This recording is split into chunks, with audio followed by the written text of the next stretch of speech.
C'est la troupe, ouais. C'est comme ça, des fois, il faut prendre le temps de se tourner dans la vie. Du coup, je me mets de l'autre côté parce que comme ça, moi, je vois aussi ma belle collection. Ça va, vous n'êtes pas laissé en reste à l'arrière. Oui, je sais, faut que je le fasse. Je sais, faut que je te vole. Oui, il faut que je vous fasse le blabla là-dessus. Et on l'a surtout ici aussi pour ouvrir les pots et voir si on peut y bidouiller un diff à l'intérieur.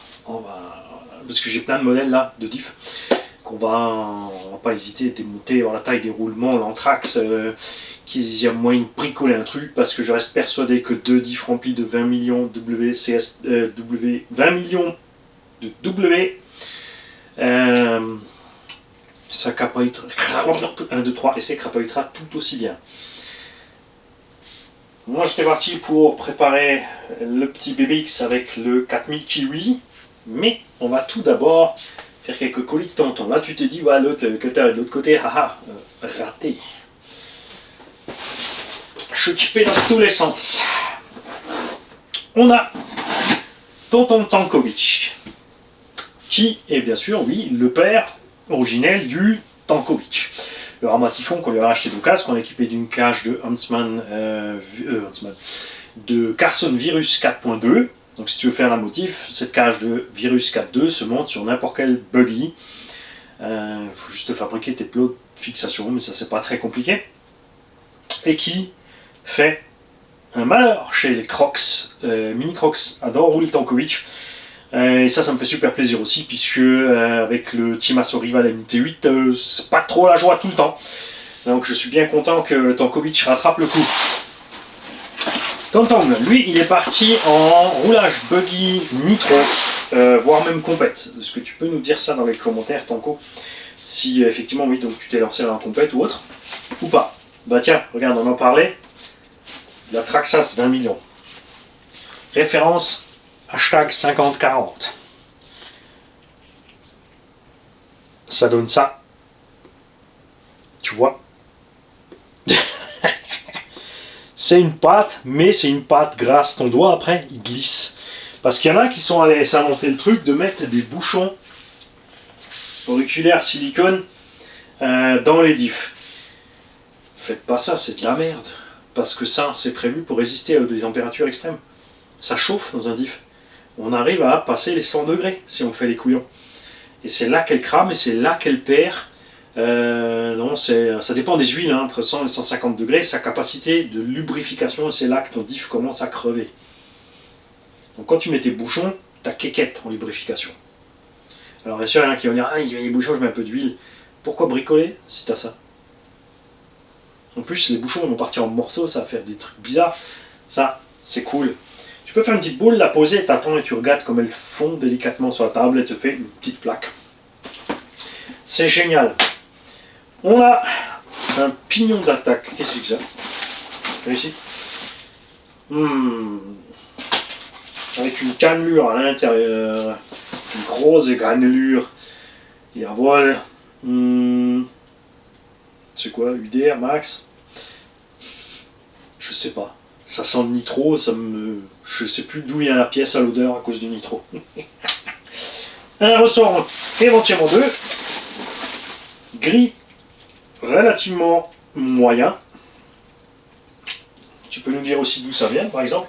Ça, c'est l'enfer aussi, hein, le coût des ressorts. Parce que très dur de trouver chez les constructeurs la cote diamètre intérieur, qui est ici de 20. L'extérieur, tu t'en fous un peu en général si tu as le bon diamètre intérieur. Ici, il y en a 23 à l'extérieur. Ça dépendra bien sûr du diamètre de ton fil, n'est-ce pas? Là, on a du 1,4. Donc, il y a différents matériaux, différentes façons de faire les spires, des progressifs. Ce que je préfère, c'est les ressorts progressifs. Hein. C'est-à-dire des ressorts qui sont très resserrés en haut et en bas, et au milieu plus dur. Donc on travaille bien dans les petites zones et on est plus dur dans les autres zones. Et je ne sais pas pourquoi c'est pas plus répandu. C'est beaucoup mieux que d'avoir 2 étages de ressort, parce que les 2 étages de ressort, tu peux les changer individuellement. C'est pour ça qu'ils avaient fait à l'époque, tu as des petits ressorts et des grands que tu peux changer individuellement, dur, mou, moyen, ce que tu veux. Le problème, c'est la petite bague qui se promène sur le tube d'amorto et qui rafle le tube d'amorto. C'est pour ça aussi, par exemple, que j'ai pas monté le kit Schwabentech chez moi, parce que ça rafle le tube et je déteste ça.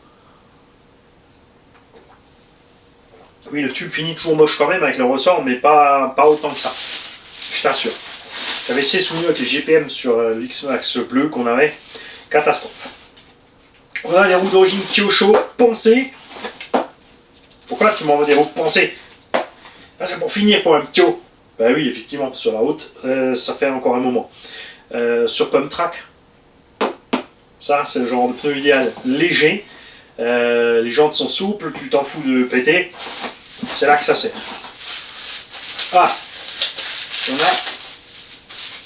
on va avoir la réponse pour le max. Et là, il va me dire que c'est un Réo. Même pas là, c'est autre chose. Alors là, on a des pignons droits planétaires, une couronne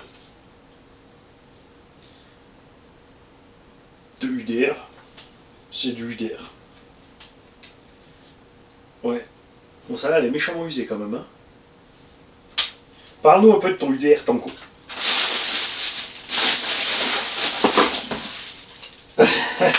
On a des bras de Buggy Kyosho. Un récepteur Spectrum. Un SR quelque chose parce que c'est déjà le tout dernier modèle avec l'AVC.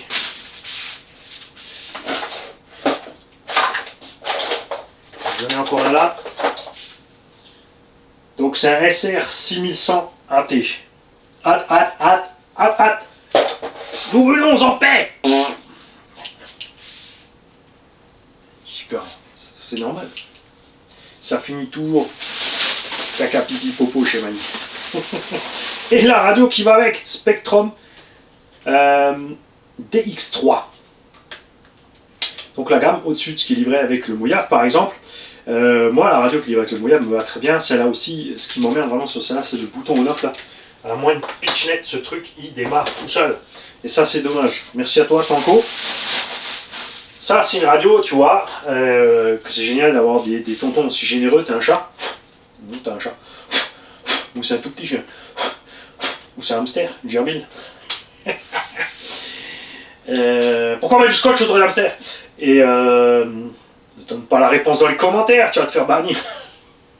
Parce qu'il y en a qui vont pas comprendre, ils vont arriver là, ils vont voir le commentaire, ils ont pas le début de la fin. Ah, je le signale.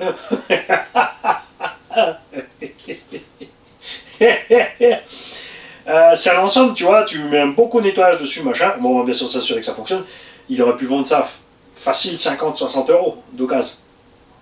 Entre 30 et 50, on va dire. Et donc, c'est super sympa d'avoir envoyé. Parce qu'il sait très bien que nous, on fait la même connerie avec un. On va mettre ça sur un modèle qui va partir en tombola et banzai. Nous avons un petit clin d'œil aussi de sa part. Déroulement Techno RC. Bon, ça, c'est pour les porte-fusées au niveau des cardans. Et une boîte Turnigy Trackstar avec un moteur 2100 kV Trackstar Turnigy.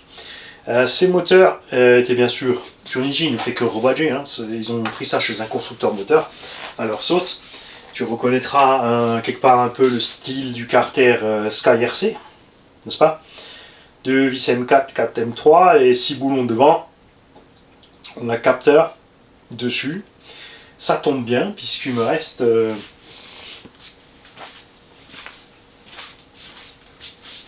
celui-là capteur pour faire le test. Parce que moi j'ai pris un WS-Line 1900 avec ce même vario pour préparer mon Schnoumit. Mais maintenant j'ai le 2100 donc je vais peut-être équiper les deux ou est-ce que je vais mettre ça dans le Pro C. Non, le pauvre petit Pro C il va pas tenir, il n'est pas prévu pour de toute façon. Donc merci à toi Tanko, c'est super sympa de conseiller régulièrement nous, hein, parce qu'il est tout le temps là aussi pour les conseils, les aides, les machins, les pidules. Après chacun s'entend avec qui il s'entend, ça c'est pas mes oignons après. Et on a un autre colis, mais ça c'est pas pour aujourd'hui. Ce qu'on va rajouter aujourd'hui, c'est une vente. Si quelqu'un est intéressé, nous avons ici une Serpent GT LWB qu'on espérait de la part de Serpent passer en SRX 8 RTR, comme la version courte. Mais non, les châssis lents, le MT et la GT, ils ont décidé de garder la base 811. On a donc ici des roulements épaulés dans les cellules. Ceux-là sont déjà faits par les renforcés pour éviter les blagues. C'est un peu le point faible. Ils ont une série de roulements épaulés foireux. Avec des roulements épaulés de bonne qualité, ça bronche pas, c'est cool. Sur le MT, c'est dommage parce que j'aime ce MT, ça reste un peu un point faible. Alors ce que j'ai pas fait par contre, toujours pas, c'est est-ce que les spécialistes serpents, vous savez si les cellules du 8, du SRX 8 se montent sur la base 811 ou s'ils ont modifié l'anthrax des troutes. On a 39 mm à peu près, c'est chaud hein. Bon, que le pied à couille ça irait bien aussi Mani. 20, on va dire 20 par 40. On a 20 par 40, parce que ça c'est un truc que j'ai pas essayé, parce que ça pourrait être cool, effectivement, si les cellules de SRX 8 se montent sur les gammes 811, je reprendrai un Serpent MTE. J'ai adoré cette caisse. C'est pas vraiment un MTE dans le style, c'est plus un concurrent du Kagama, du Sledge et compagnie, c'est un Muggy, c'est-à-dire un châssis qui a reçu des grosses roues, une suspension rehaussée, et ça s'arrête là. En prise directe, donc moteur sur la transmission quasiment. T'as une démultiplication, mais je dirais pas d'arbre intermédiaire ni rien. Mais franchement super équilibré à rouler, très agréable. La carreau, bien sûr, on est tous d'accord. Je sais pas de ce qu'ils nous ont fait là, mais c'est catastrophe. Donc, quoi qu'il en soit, 7 fer-pan, d'accord. Et regarde ça, quasi neuf. Les roues ont servi du coup 2-3 fois. À peine, pour les runs. Quand on va rouler avec une carreau renforcée, il n'avait même pas fini les vitres encore pour voir, tu vois, parce qu'il n'avait pas le temps de sortir. Et il a sorti cette machine, elle est avec nous en vidéo il y a, je crois, 2 ans. Ensuite, il l'a rentrée et elle est restée posée proprement sur cale depuis tout ce temps. Il l'a huilée, bien sûr, avant de la poser. Tout va nickel. Le diff avant est déjà fait. 300 000 à l'avant, libre à l'arrière, diff central, on a de la 500 000,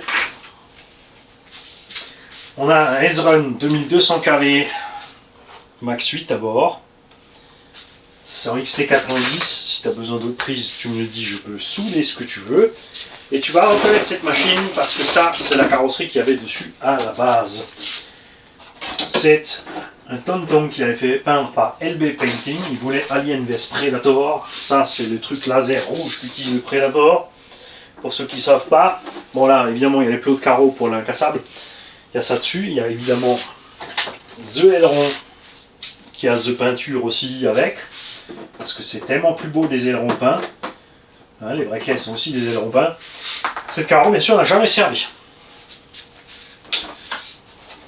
On a des effets comme tu peux voir, bleu, violet, vert, machin, bidule. Et d'un côté le Predator, de l'autre l'Alien. Donc si tu es intéressé par cette machine, tu me mails sur rcgarage68@gmail.com. Non, je te donne pas de prix, il n'y a pas de il faut donner un prix. Ça c'est vous qui l'inventez, ceux qui disent ça. Parce que non, il n'y a pas d'obligation de mettre un prix. Il y a plein de boutiques où tu n'as pas de prix sur la vitrine. Tu rentres et après, tu as une bonne tête. Là, c'est pareil. L'avantage que c'est par mail, donc je sais pas ta tête. C'est la façon dont tu arrives. Si tu arrives couillon, tu auras un prix couillon. Si tu arrives cool, tu auras un prix cool. Alors, bien sûr, on a une idée de prix déjà. Le truc, c'est que tu viens et tu me dis ce que tu peux mettre, ce que tu as envie de mettre. Et ensuite, je te dis, de toute façon, il ne faut pas s'inquiéter. Si tu me dis 600 et ça vaut pas 600, je te dirai pas, ouais, vas-y, fais péter les 600. Et derrière, on se frotte les mains. Bien sûr que non. Hein, faut rester cohérent. Moi je te le dirais, c'est beaucoup trop, ou alors est-ce que tu as encore des lipos avec à ce prix là, ou je ne sais pas. Il n'y a pas de radio avec, donc si tu veux une radio, on peut rajouter une radio. En tout cas, tu me mails sur rcgarage68@gmail.com, tu me tiens au courant. Le setup qu'il y a dessus, là, que le 2200, on a le pignon d'origine de 17-19, on frise les 95-100, hein, à peu près, avec ce genre de bécane. Je peux que conseiller d'utiliser des roues GRP. Là maintenant on commence à être froid. Si tu roules sur parking, de taper la gamme T03 XB. Ce sont exprès pour les parkings humides, froids, poussiéreux. Donc tu as XB1, XB2, XB3. Il fait une quinzaine de degrés, je pense du 3 ça suffira, mais il faudrait peut-être même descendre. De toute façon c'est jamais perdu de prendre des XB1. Hyper soft, hyper collant pour commencer. Tu peux mettre 4S bien évidemment. Si tu mets 6, prends une radio que tu peux brider. Si tu veux une radio ici, j'ai des Dumbo RC là que j'avais acheté un pack de 5, donc on est à 35 € la radio si jamais, neuve. Je te l'installe, je la règle, il n'y a pas de problème. Moi je vais te filer encore une carte de prog avec, de toute façon j'en ai une là. Faut que je vois dans ma caisse de pneumatique aussi, parce que c'est le genre de la maison, je suis comme ça, tu t'achètes le truc, on s'entend bien, c'est cool, je te rajoute des petits trucs dans le colis. Tous ceux qui ont acheté du matos ici directement pourront te dire, voilà. Hein, s'il y a un problème aussi avec le véhicule, quoi que ce soit, par la suite, tu peux aussi me contacter, je suis joignable. Déjà, les vidéos de vente sont publiques, donc tu peux à tout moment remettre un commentaire dans la vidéo de vente. J'ai eu la machine, mais moi il y a un truc qui va pas, ça et ça m'embête. Si tu peux pas me joindre par mail, mais ça m'étonnerait. Et on règle le problème. Tout simplement, parce qu'on est là pour le plaisir, on est là pour le loisir, et pas pour le business, ou se prendre la tête, ou voilà. Tu vois ce que je veux dire? Donc si quelqu'un veut cette caisse, rcgarage68@gmail.com. On va pas me foutre un récepteur AVC là-dedans. Non, je comprends. Il y a des gens qui ne comprennent pas pourquoi il y en a qui roulent avec le système de stabilisation. Moi, par exemple, je ne m'en sers pas. J'ai utilisé une fois sous nous sur le Rustler 4x4, exception d'origine, en 3S, c'était une catastrophe. Là-bas, j'ai mis le TSM Traxxas à fond pour réussir à suivre mon atelier qui roulait sur mon Kakapit Truggy 1/9. Donc le Kakapit K1 en version Truggy, avec les saboteurs dessus, parce que ce machin est juste d'une efficacité redoutable. Donc évidemment le petit Rustler derrière, il était à la ramasse. Je dis pas, si on avait mis des saboteurs sur le Rustler, ça serait sorti certainement beaucoup mieux aussi, et plus besoin d'AVC, mais d'origine, je veux dire, c'était une catastrophe à rouler. Ça peut m'arriver d'utiliser le TSM si tu es sur un 2 roues motrices, sur de l'herbe mouillée, avec des pneus glissants, et tu es en dévers, il n'y a pas moyen de partir tout droit, ou de récupérer le truc facilement, et que c'est vraiment inconduisible pour au moins sauver la sortie, tu peux, mais le reste du temps, surtout en 4x4, on n'a vraiment pas besoin de ça. Mais il y a des gens qui mettent ça dessus parce qu'ils ne sont pas sûrs d'eux, et ils préfèrent économiser la machine, donc ils vont compter sur l'électronique pour les aider. Et c'est dans l'air du temps, c'est le progrès. Pourquoi ne pas profiter du progrès? On profite bien tous de meilleur chauffage, de meilleur éclairage, de meilleure connectivité, et pourquoi tout d'un coup là ça serait le mal s'il y en a un qui roule avec un système de stabilisation? Surtout au loisir, enfin, c'est sûr, s'il fait une compète avec la stable, les autres l'ont pas, c'est moche. Ça, ok. Mais dans le domaine du loisir, pour juste rouler ensemble, on s'en fout qu'il y en a un qui a la stab ou pas. Et si oui, tu es pas sûr de toi, tu préfères rouler avec une stab, mais une stab. Tu sais quoi? Je crois que les Dumbo RC que j'ai sont des X6FG, donc avec stabilisateur. X6G, je veux dire, avec gyro. Donc ouais, s'il te faut une radio, je peux te coller une X6G si tu as besoin d'un gyro. Et si tu n'en as pas besoin, il suffit de ne pas allumer le gyro. Hein, c'est pas compliqué. Les kikis, je vous souhaite une belle journée, je vous dis à demain. Et normalement midi soir vidéo de run, 16h vidéo de goûter, 18h un petit short. C'est pas trop mon trip les shorts, mais la jeune génération ne fait que zapper, même, ils sont même foutus de zapper des shorts pour vous dire. Quand tu les vois faire sur téléphone, ils font que ça. Toutes les 10 secondes, passe un autre morceau, juste le début. Mais après ils ont plein de questions parce qu'ils ont entravé que dalle, puisqu'ils ont zappé, et en plus de toute façon, un short déjà tu vois rien. D'où l'intérêt d'une grande vidéo complète, que tu te prends le temps d'écouter. Parce que quand tu poses 15 000 questions, tu es un égoïste, tu ne penses qu'à ta gueule, à toi, et tu te dis pas que le mec en face, il doit répondre 3000 fois à la même question. C'est pour ça qu'on fait des vidéos complètes, où il y a tout dedans, comme ça toi tu la regardes, et moi en faisant une fois le boulot, je peux aider plusieurs personnes. Tu vois ce que je veux dire? Les jeunes, réveillez-vous, vous passez à côté de la vie à zapper. Et du coup, ouais, on le remarque sur le truc YouTube, c'est qu'il pousse aussi dans ce sens-là, donc je commence à en mettre un peu. Mais j'espère bien évidemment que ces jeunes vont se dire ah, tiens, je fais crochet par la chaîne, ah ouais, effectivement, maintenant je comprends. Ça serait bien, ça serait bien. Mais je pense pas que ça va marcher, ils vont continuer à zapper. En fait, c'est l'impression qu'ils sont devant une BD en fait. Ils n'ont pas lu toute la bulle, ils ont vu l'image, ils ont réalisé la bulle et ils passent au suivant. Et quand tu arrives à la fin du BD Achille Talon, j'ai rien compris, c'est quoi cette BD? Attends, c'est pas bien compliqué. Ouais les jeunes, je vous allume un petit peu parce que contre-offensive les mecs, j'attends votre contre-offensive, rien pour rien d'autre. Vous savez très bien que c'est toujours dans l'humour, c'est toujours sarcastique. Il y a toujours certaines vérités à bord, c'est sûr. Mais voilà. Il y a eu le retour de bâton pour le vieux là, j'attends.